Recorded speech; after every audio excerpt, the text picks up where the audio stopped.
Magluto ako guys ng dinner. Dinner po guys. Yan. Ito po ay cucumber. At may ano ako dito guys. May chicken ako na pinirito na hindi naubos. Ito ilagay ko guys. Itong onion, ginger, garlic. Sayang naman kung itapon natin ang ating manok guys. Ang dami pa. Ano pa yan? Isang ulam pa yan. Yan, tara guys, magluto po tayo. Yan lang ang kainin ko guys. Cucumber. Lagyan natin ng ano guys, ng oil.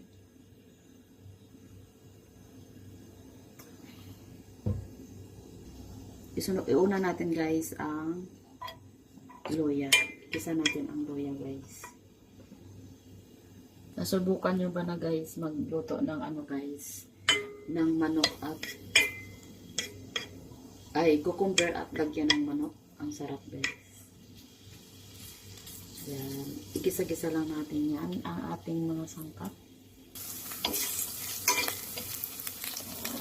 Onion at garlic ang lagay ng garlic. Ang onion din ang garlic. Para igisa natin. Pag nagbango na guys ang ating mga onion at saka garlic at saka luya, ilagay na natin ang ating chicken. Ihalo-halo natin guys.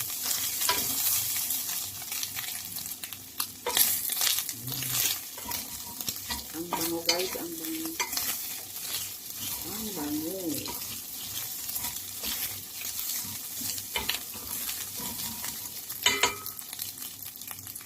Pagkatapos, ilagay na natin ang ating cucumber.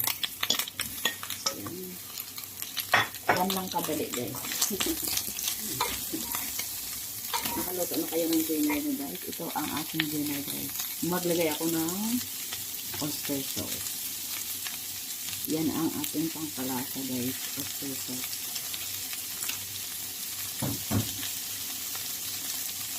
Asin.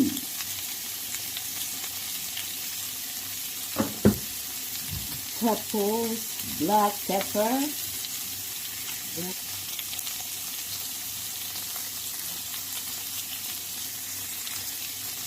Yan. Tapos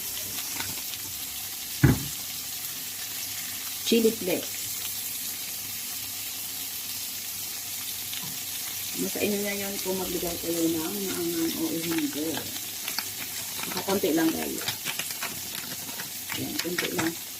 Kasi kunti naman lang ang naiwan ng aking chili flakes.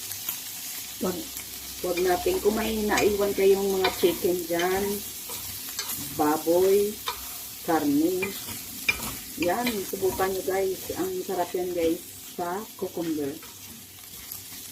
Yan. Ito ang ating dinner, walang rice. Ito lang cucumber at chicken. Ito ang ating dinner. Kasi si Aiten, ang anak ko may silang ulam guys. Cebu Silin, may ulam sila ni Aiten. Naging luto ko. Yan. Ito naman ang sa akin. Magluto na kayo dyan guys ng inyong dinner. Tikman ko guys.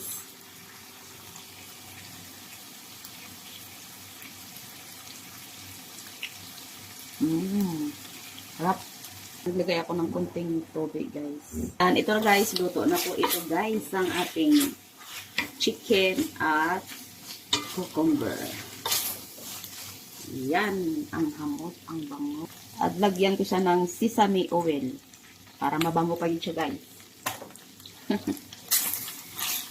Yan, para guys, magkain na tayo guys. Ito na siya guys. Luto na ito guys. Ang bango. Kasi may sesame oil guys. Tara guys, magkain na po tayo.